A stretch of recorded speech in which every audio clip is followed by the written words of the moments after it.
somos o Serviço Jesuíta a Migrantes e Refugiados no Brasil. Atuamos há mais de 20 anos no país. Atuamos em mais de 5 estados, né, trabalhando com a questão do migrante, do refugiado, através de atividades laborais, inserção no mercado de trabalho, cursos de português, orientação, questão de documentação. E hoje nós estamos aqui para conversarmos um pouco sobre medidas de prevenção à Covid-19.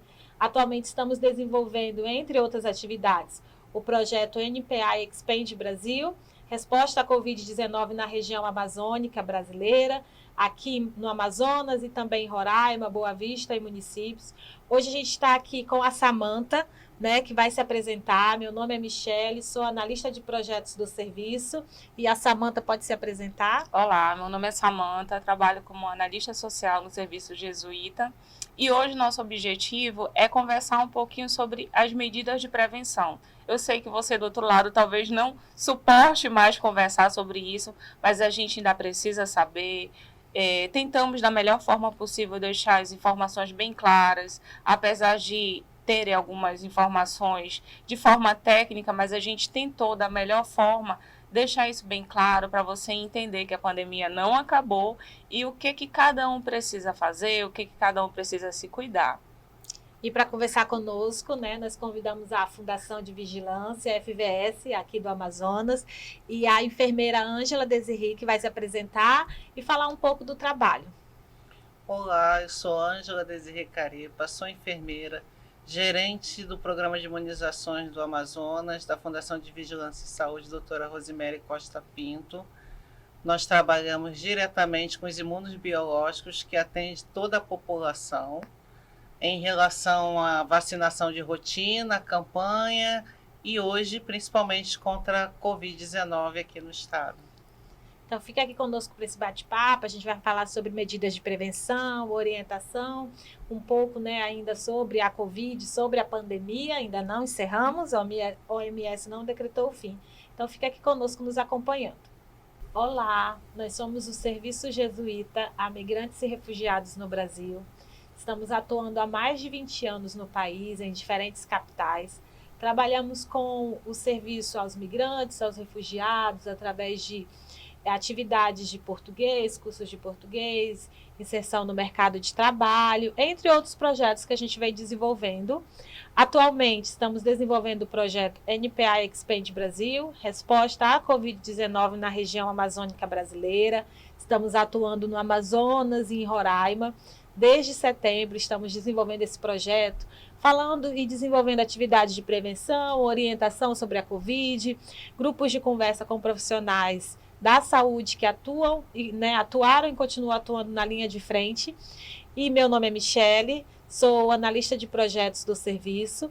Estamos aqui hoje para conversar um pouco sobre flexibilização e ações de prevenção da Covid, da pandemia. E nós estamos também aqui com a Samanta. Olá, tudo bem? Meu nome é Samanta, sou analista social do projeto do Serviço Jesuíta e hoje a gente vai conversar um pouquinho sobre a flexibilização de máscara. Será que a gente ainda precisa usar? Não precisa usar? Tem algum local específico? São perguntas e questionamentos que ainda pairam sobre nossa cabeça e às vezes quando a gente faz esse uso a gente é taxado como estranho, né? Então a gente trouxe uma profissional aqui para esclarecer essas dúvidas. E como disse Samanta, hoje nós estamos com a participação da FVS, né, Fundação de Vigilância e Saúde, e com a enfermeira Ângela Desirri, e a gente vai pedir para ela se apresentar para nós. Olá, eu sou Ângela Desirri Carepa, enfermeira, gerente de imunizações da Fundação de Vigilância e Saúde, doutora Rosemary Costa Pinto, e estou aqui à disposição de vocês. Esse é o segundo episódio que a gente grava, né, com a Ângela. Já estivemos conversando um pouco sobre a Covid. E aí, esse episódio específico a gente quer falar, quer conversar sobre medidas de prevenção. Pandemia no Brasil, né, iniciou em meados de janeiro, fevereiro. Março, eu acho que foi quando a gente começou a ter um aumento de casos de 2020.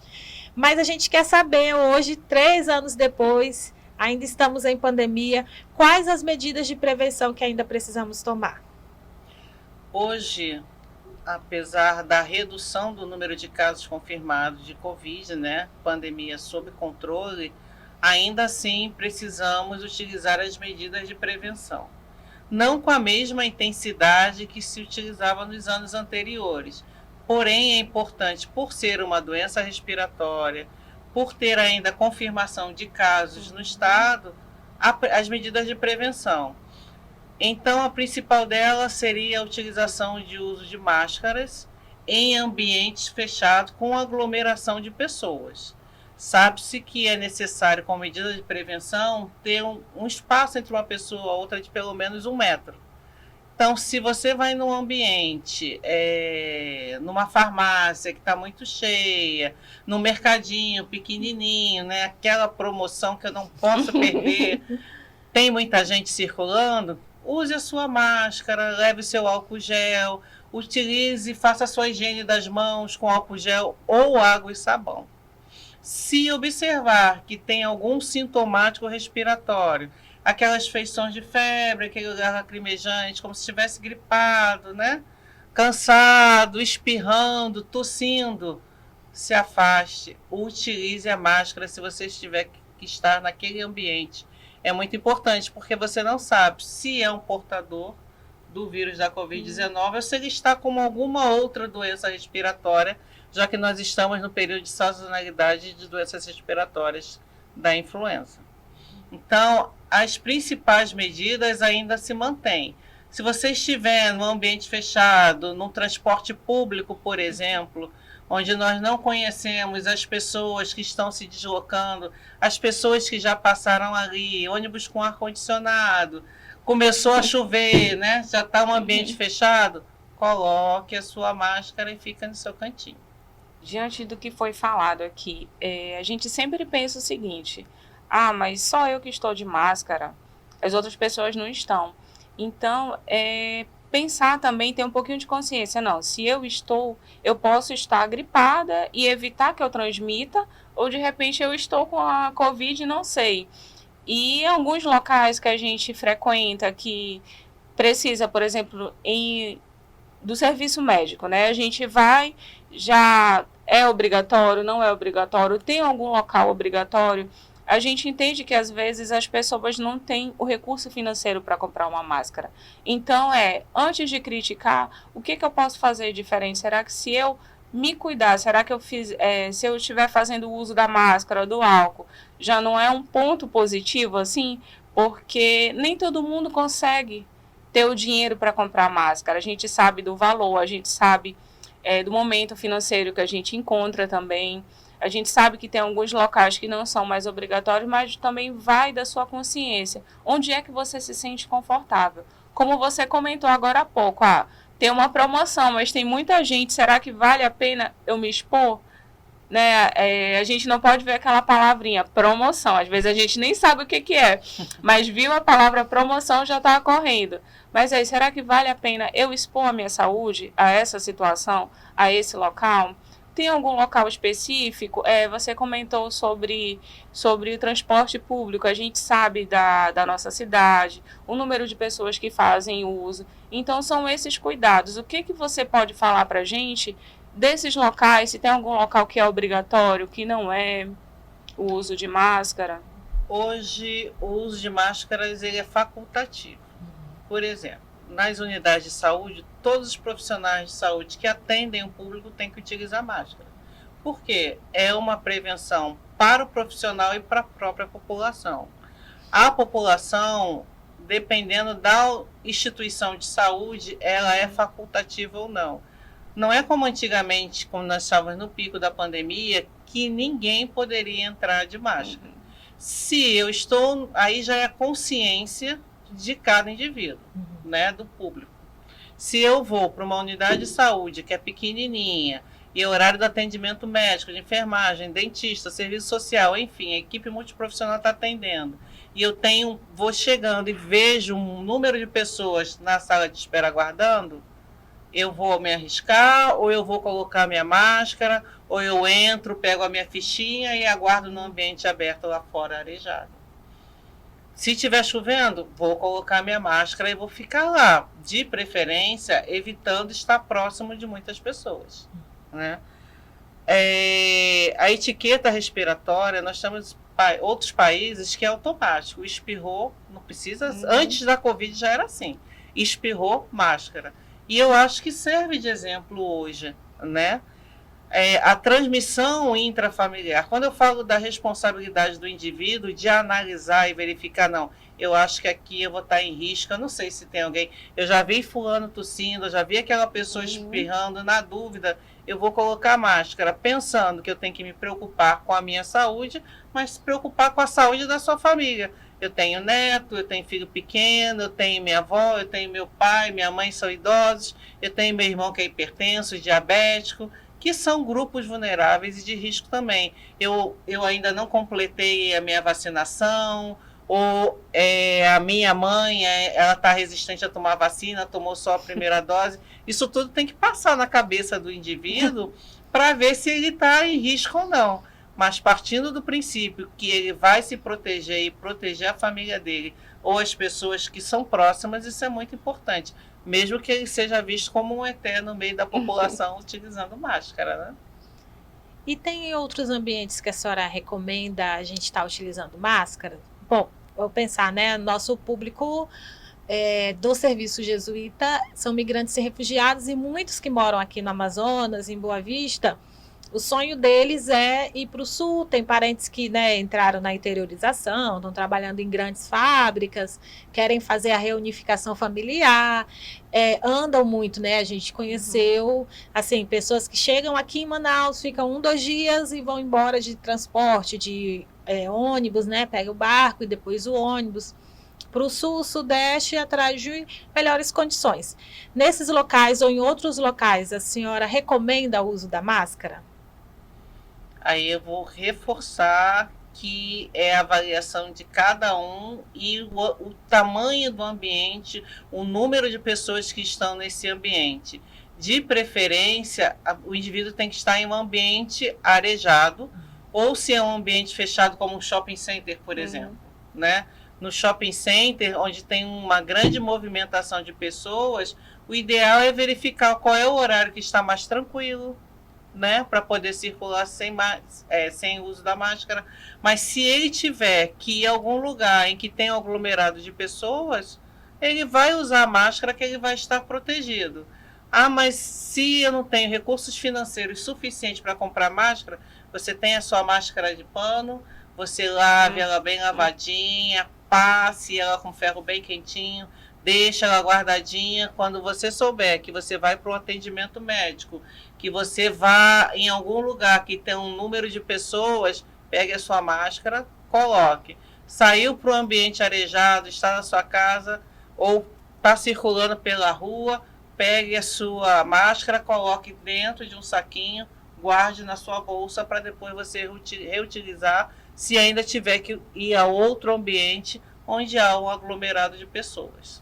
Um evento de massa, por exemplo, a gente entende que não vão utilizar máscaras, né? Mas é um ambiente aberto, então o risco só se estiver muito próximo, que o risco de contaminação é muito grande.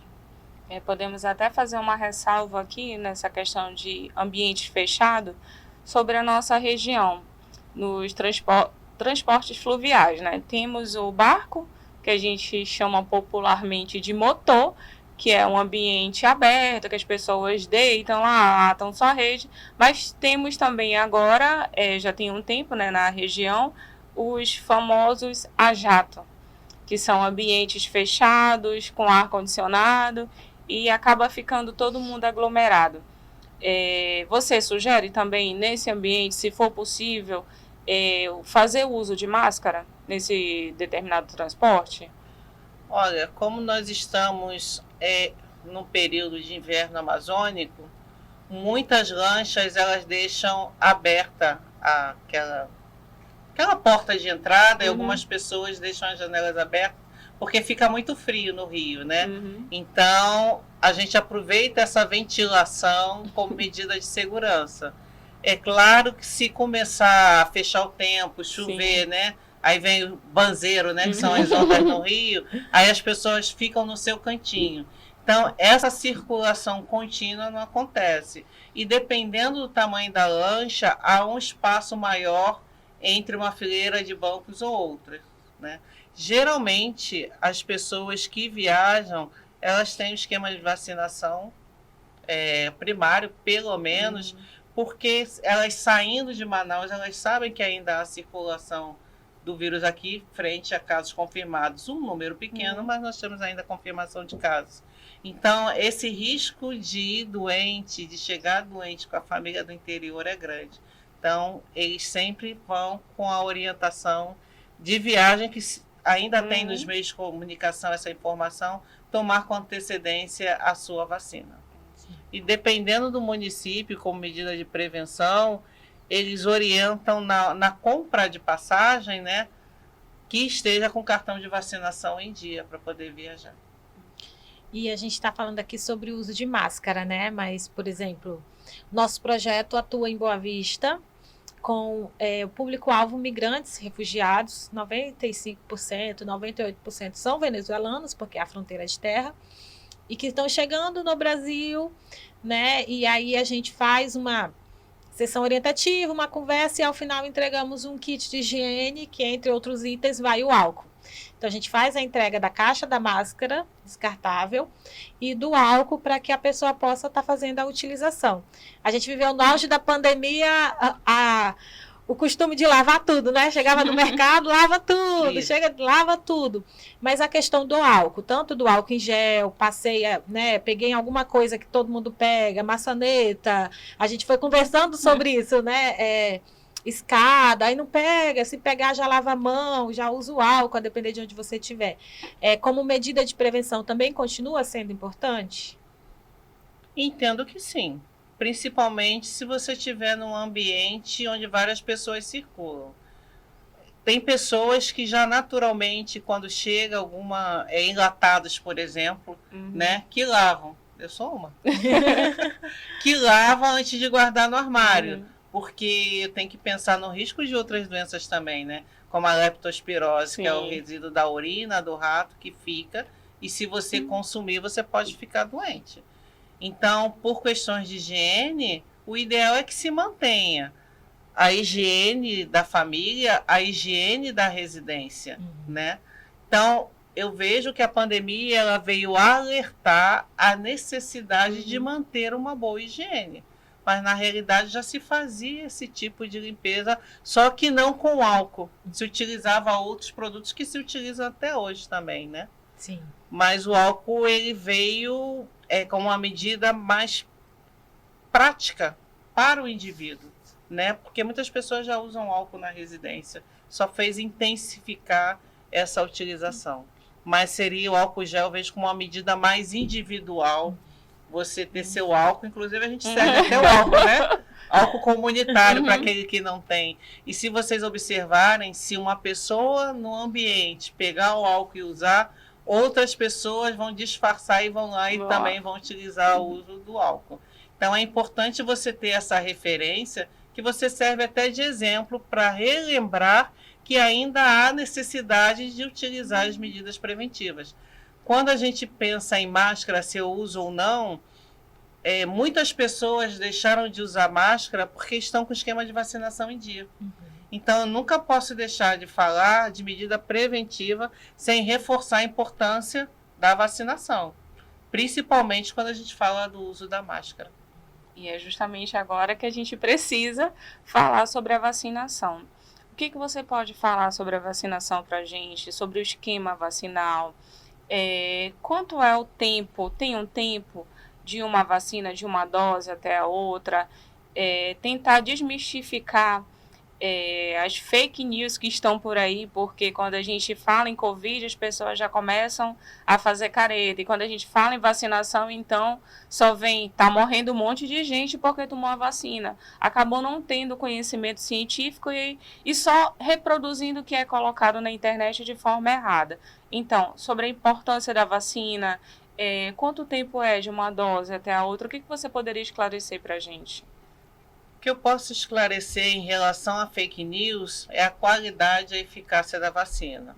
Né? O Brasil ele é uma referência mundial em relação ao programa de imunizações, onde já erradicamos doenças, já eliminamos doenças, estamos em processo de eliminação de outras doenças através da vacinação, com uma boa cobertura vacinal. Em relação à vacinação contra a Covid-19, não existe nada mais claro do que a redução do número de casos confirmados, a redução do número de internações e principalmente óbitos. Nesse início do ano de 2023, nós tivemos um aumento do número de casos, consequente da aglomeração de festa de fim de ano, carnaval, e automaticamente um número de internações, onde foi constatado que todas as pessoas que estavam internadas não tinham esquema de vacinação ou só tinha uma dose da vacina, porque o esquema primário são as 2 doses, primeira e segunda dose. O intervalo dessas doses vai depender do laboratório produtor que você recebeu a primeira dose. Então, eu tenho laboratório produtor com intervalo da primeira dose para a segunda dose de 4 semanas, como eu tenho intervalo de 8 semanas. Né? O que é importante da vacina? Que eu complete meu esquema de vacinação dentro do prazo que está agendado lá. Porque eu só vou estar imunizada quando eu completar a segunda dose da vacina. Eu preciso tomar as doses subsequentes, que são as doses de reforço? Sim, porque eu preciso que o meu corpo entenda que eu possa ter contato com o vírus e a partir daí eu possa vir a ficar doente. Porque essa vacina ela foi desenvolvida para evitar formas graves da doença e óbitos. Ela ainda não é uma forma de prevenção como as vacinas que nós já conhecemos e administramos nas nossas doenças. Ainda não é. Mas por que ela ainda não é? Porque o vírus ele vem sofrendo mutações. Ele vem se transformando e se adequando ao meio ambiente. Então, enquanto ele encontrar uma pessoa que está suscetível, o que eu quero dizer com isso? Que ela não tomou a dose da vacina ou que ela iniciou o esquema de vacinação e não completou, ele vai penetrar nesse organismo e vai desenvolver a doença. Por ser um vírus respiratório, ele se multiplica rápido no meio do meio ambiente. Então, aquele grupo de pessoas que por algum motivo não receberam a vacina, elas correm o risco de ficar doentes, sim. E se elas tiverem uma fragilidade em relação à sua saúde, que são as comorbidades, né? Seja por idade, seja por diabetes, hipertensa, entre outros, ela pode vir a agravar e vir até morrer. Então, é muito importante que se tome o esquema primário, as doses de vacina preconizadas e as doses de reforço, quantas forem, porque se o vírus está no meio ambiente, ele vai se adequando. Se todos estiverem vacinados, ele não tem mais suscetível, ele morre no meio ambiente. Sonho.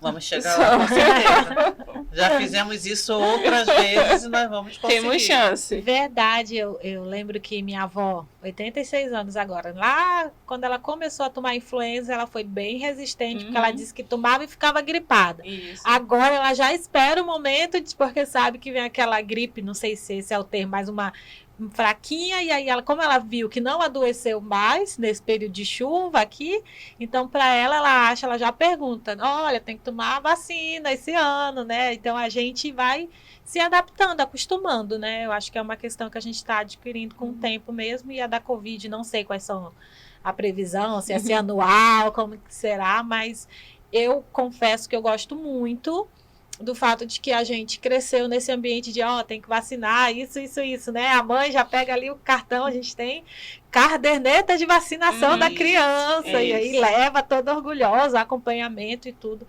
Então, é uma questão cultural no Brasil, né? E eu acho muito importante a gente não perder mesmo, e ir passando para frente, e comunicando e falando, né? A gente conversou um pouco aqui, né, sobre vacinação. Vamos ter um episódio específico para falar só sobre vacinação infantil. A gente já quer convidar você, né, a nos seguir aqui nas redes sociais, a acompanhar. Esse é o segundo episódio que estamos gravando sobre esse tema. Também gravamos sobre saúde mental na pandemia. Então já fica o convite, se você não assistiu, já assistir. Mas a gente vai também conversar depois sobre vacinação infantil, especificamente sobre isso. Já fica, né, a deixa. Mas a gente também já está aqui. Não sei se Samanta tem mais alguma pergunta. Não, no momento não. Eu acho que foi bem esclarecedor. O que a gente precisava saber sobre a flexibilização, o uso de máscaras, que se torna bem persistente mesmo, foi esclarecido. Sobre a vacinação, a gente pode passar dias aqui, sempre vão ter questionamentos sobre a vacinação, mas o principal foi esclarecido. A gente teve Samanta falando, eu lembrei, a gente teve um treinamento numa unidade de saúde para os profissionais, e aí quando a enfermeira começou a falar, né, você faz isso sobre EPIs, né, e aí uma outra enfermeira falou assim, eu não aguento mais ver sobre isso, porque era o que eu mais fazia no auge da pandemia, né, atendia e trocava e atendia, então a gente sabe, em especial aqui no Amazonas, tudo que tem acontecido, né, eu particularmente acompanho, né, dado o projeto que a gente desenvolve lá, o painel, e eu acho muito, não é legal a palavra, mas eu acho que é uma vitória, enquanto população, a gente vê lá o número de infectados, né, às vezes tem até um número alto, dependendo, mas o número de óbitos é muito baixo, às vezes 1, 2, dependendo do período, então a gente está conseguindo se cuidar. Algumas questões já viraram rotineiras, né, álcool, máscara, a gente já adaptou. Eu já usava o álcool porque eu morei com uma menina que na cultura dela usava, então ela ensinou a gente, entrava em casa já passava, botava máscara quando estava resfriada, né? Acho que a cultura asiática tem muito isso que nos ensina. Mas a gente sempre encerra o nosso bate-papo aqui fazendo uma pergunta. Foi um bate-papo muito enriquecedor, a gente quer agradecer a participação de vocês, a disponibilidade, né, da Fundação de estar conosco. O nosso projeto é sobre a Covid, a gente está falando sobre isso, está conversando com a população, que é o nosso público-fim. As campanhas de comunicação, né, para alcançar um maior número de pessoas. Então, a gente tem esse objetivo, tem esse cuidado de passar uma informação que a pessoa entenda, né, não seja uma coisa técnica. E o bate-papo foi muito legal, porque a gente conversou muito tranquilamente, aprendemos. Mas eu quero perguntar para a senhora qual foi o maior aprendizado que a pandemia lhe trouxe. Que nós precisamos cuidar melhor da nossa saúde. Nós precisamos olhar o próximo. Nós precisamos fortalecer a nossa família, nossos amigos, viver com paz, né? Com muito amor, ter muitas alegrias e acreditar que nós vamos conseguir superar esse momento, acreditar na medicina, acreditar nos profissionais de saúde, acreditar na tecnologia e que a vacina, ela salva vidas, é a melhor medida de prevenção que nós temos hoje contra as doenças. Obrigada. Muito obrigada, um ensinamento, essas informações para a gente são maravilhosas e realmente a gente precisa acreditar. Tem um momento no auge da pandemia, logo depois que foi a primeira pessoa vacinada, então no nosso país assim, é emocionante. A gente nunca pensou passar por tudo isso, a humanidade nunca pensou. E quando foi a primeira vacina que foi produzida aqui, era uma vibração, era uma alegria, era um choro, porque aquele choro, ao mesmo tempo que era de felicidade, era um choro de tristeza das pessoas que tinham perdido alguém, né? Então, que a gente tenha essa valorização, que valorize o profissional, que acredite mais, não só nos profissionais, mas que volte a acreditar na humanidade. Muito obrigada. A gente fez até funk, né? Com o Instituto. Foi. O brasileiro vive de meme, né? Fez até memes, né? Mas muito obrigada pela participação. E a gente está encerrando o nosso bate-papo de hoje. Conversamos um pouco sobre medidas de prevenção, uso de máscara, álcool em gel, entre outras orientações. Queremos agradecer você que esteve conosco, né? Acompanhando, ouvindo, vendo, conversando. Foi um papo muito legal. Já queremos te convidar para estar assistindo os episódios, né, aqui no YouTube do SJMR Brasil, nas nossas redes sociais, nos acompanhe, SJMR Brasil, nos segue, né? Deixa seu like aqui nesse vídeo, já ativa aí o sininho, a gente tem outros videocasts aqui e podcasts também do Serviço Jesuíta, falando sobre migração, exemplos de mulheres, enfim, muita informação legal. E também quero deixar um espaço para a doutora Ângela apresentar as redes sociais da instituição. Eu quero agradecer a oportunidade de estar aqui com vocês, de esclarecer as dúvidas para o público também, né?